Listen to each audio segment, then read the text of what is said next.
आनंदाने ते निघाले. हे 3 मागी लोक पण आनंदाने निघाले. परंतु या मागी लोकांच्या जीवनामध्ये पण आम्हाला शिकण्यासारखं आहे. बघा, बायबल असं सांगतं, ज्या वेळेस त्या मागी लोकांनी ते तारा आकाशामध्ये बघितले ना, ते तारा बघितल्यानंतर ना त्यांनी विचार केले.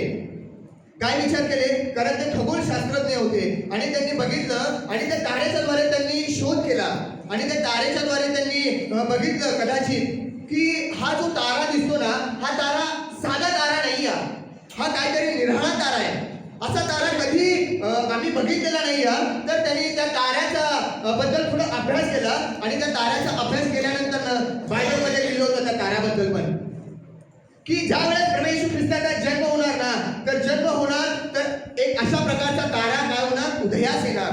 आणि मग त्यांनी बघितलं आणि जोपर्यंत मागे लोक त्या ताऱ्याकडे बघत होते आणि मग त्यांना कळालं, अरे की तारणारा जो जन्माला येणार आहे ना, त्या तारणाऱ्याला जन्माला येण्याची ती काय आहे, तारा निशाणी आहे. मग त्यांना समजलं आणि मग ते तारा जर आलेला आहे तर म्हणजे याचा अर्थ काय की तारणारा पण काय झालेला आहे, जन्मलेला आहे. तारणारा पण जन्मास आलेला आहे. आणि मग त्या मागी लोकांनी त्या ताऱ्याला बघितलं आणि ताऱ्याला बघत बघत बघत बघत ते निघाले. आणि जोपर्यंत बायबल असं सांगतं, जोपर्यंत त्यांनी त्या ताऱ्याला बघत होते, ताऱ्याला बघत जात होते, एकदम करेक्ट लाईनने ते जात होते.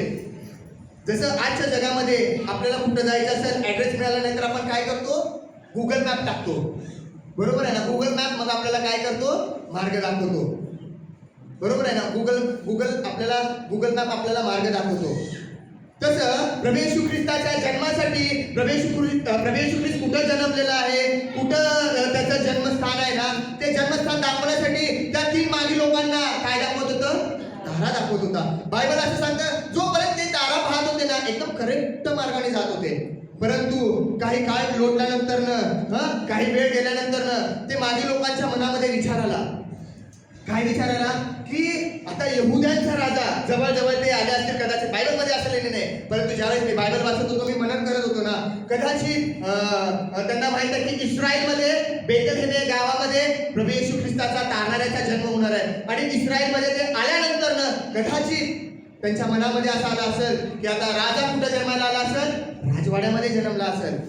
म्हणून ते तारा पाहण्याचे त्यांनी सोडले आणि जे त्यांच्या मनामध्ये विचार आला ना, त्या विचाराच्या द्वारे ते लोक कुठे गेले, राजवाड्यामध्ये गेले. आणि राजवाड्यामध्ये गेल्यानंतर बायबल असं सांगतं, मग हेरोदाची भेट त्यांच्यासाठी झाली आणि हेरोदाला भेटल्यानंतर त्यांनी म्हटलं की राजाचा जन्म कुठं झालेला आहे. हेरोद पण कन्फ्युजन झाला आणि हेरोद पण म्हणाला, त्याच्या राज्यामध्ये जे शास्त्री होते, पुरुष होते, मोठे ज्ञानीवंत लोक होते, त्यांना पण बोलवला आणि म्हटलं शोध करा की यहुदाच्या राजाचा जन्म कुठं झाला. मग त्यांना कळालं की इस्रायलमध्ये बेथलेहेम या गावामध्ये निघाले. ते मागे लोक आनंदी झाले असतील का राजवाड्यामध्ये प्रभू येशू ख्रिस्त त्यांना भेटला नाही तर? ते दुःखी झाले. काय झाले? ते दुःखी झाले आणि दुःखी होऊन निराश होऊन ते काय केले, राजवाड्याच्या बाहेर आले. आणि बायबल असं सांगतं, ज्या वेळेस ते राजवाड्याच्या बाहेर आले ना, राजवाड्याच्या बाहेर आल्यानंतर ते दुःखी होते. काय होते? ते दुःखी होते. पण बायबल असं सांगतं, पुन्हा त्यांनी कुठं बघितलं, आकाशाकडे बघितलं आणि आकाशाकडे बघितल्यानंतर जो तारा त्यांनी पूर्व दिशेला पाहत त्या ताऱ्याचा शोध करत करत ते आले होते ना, मग राजवाड्याच्या बाहेर आल्यानंतर परत तो तारा त्यांनी काय केला, पाहिला. बघा, जर वाचलं तुम्ही मत्तईचं पुस्तक याचा 2रा अध्याय आणि 10 आणि 11 वचन काय सांगतं बघा. मग ते मागे लोक राजवाड्याच्या बाहेर आले आणि बाळ येशू त्यांना तिथं राजवाड्यामध्ये दिसला नाही. आणि दिसल्यानंतर कदाचित ते नाराज झाले असतील, दुःखी झाले असतील, कष्टी झाले असतील. एवढं लांब आम्ही शोध करत आलेला आहे. जसं की आपण गाणं पण गायलं, उंटाचा तांडा निघाला. उंटावरती ते मागे लोक आले, गाव सोडलं त्यांचं, चालत चालत निघाले, महिलांचा कोसांचा प्रवास करत ते निघाले. आणि जर भेटच झाली नाही बाळ येशूची, वाईट वाटलं असेल ना त्यांना. मग राजवाड्याच्या बाहेर आले आणि राजवाड्याच्या बाहेर आल्यानंतर दुःखी कष्टी झाले. आणि पुन्हा बायबल असं सांगतं, वचन 10 काय सांगतं, पुन्हा राजवाड्याच्या बाहेर आल्यानंतर काय सांगतं वचन 10, तो तारा पाहून राजवाड्याच्या बाहेर आल्यानंतर त्यांनी परत विचार केले असतील, अरे आपण उगाच मनामध्ये विचार केलो, आपण तिथं जायला पाहिजे होतो, कदाचित तो तारा पुन्हा दिसतो का बघा. आणि राजवाड्याच्या बाहेर आल्यानंतर त्यांनी तो तारा पाहिला आणि बायबल असं सांगतं, तो तारा पाहून त्यांना अतिशय आनंद झाला. तो तारा पाहून त्यांना अतिशय आनंद झाला. नंतर ते त्या घरात गेले. नंतर नंतर ते त्या घरामध्ये गेले तेव्हा तेव्हा तो बालक तो बालक आपली आई मरिया आपली आई मरिया हिच्याजवळ असलेला त्यांनी पाहिला व पाया पडून त्यांनी त्याला नमन केले आणि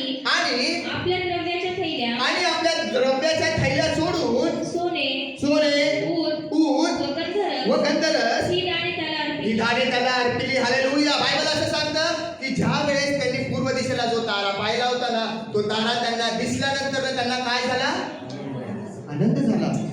ज्या वेळेस पण बघा या जगामध्ये चालत असताना भरपूर लोकांना तुम्ही तारणाचं वचन सांगितलं ना, तारणाचं वचन ते लोक ऐकतात खरं. प्रभू येशू ख्रिस्त या जगामध्ये आला आम्हाला पापातनं सोडवण्यासाठी, आम्हाला तारण्यासाठी या जगामध्ये तू आला. आम्ही ज्यावेळेस हे वचन सांगतो ना, भरपूर लोक ऐकते, परंतु ऐकल्यानंतर ना त्या वचनावरती लोक काय करत नाहीत? विश्वास ठेवत नाहीत. काय करत नाहीत? विश्वास ठेवत नाहीत. परंतु जे लोक या वचनावरती विश्वास ठेवते, जे लोक या वचनाकडे बघतात ना, त्या लोकांना काय होतं माहितीये का? आनंद होतो.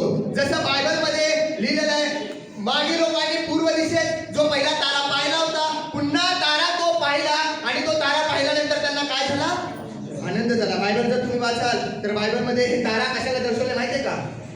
हे तारा बायबलमध्ये परमेश्वराच्या वचनाला दर्शवलेला. हालेलुया. कारण बायबल असं सांगतं की तो आमचा प्रभात तारा आहे. कोण आमचा प्रभात तारा? प्रभू येशू ख्रिस्त आमचा प्रभात तारा आहे.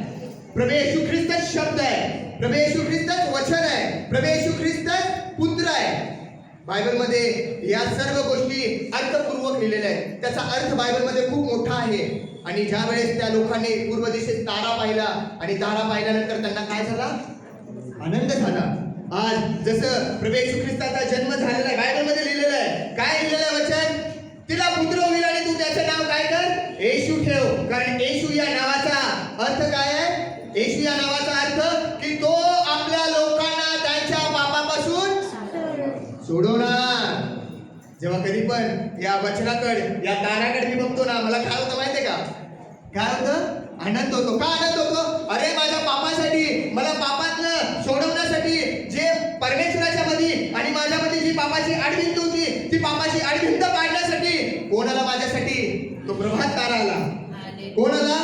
तो तारणारा जन्मला. तो प्रभू येशू ख्रिस्त आला. आणि जेव्हा कधी पण मी हे वचन बघतो ना, मला काय होतं? जसं त्या मागे लोकांनी तो तारा पाहिला आणि तारा पाहिल्यानंतर त्यांना आनंद झाला ना, तसं जेव्हा मी हे वचन बघतो ना, हे वचन बघितल्यानंतर ना मला पण काय होतं माहितीये का?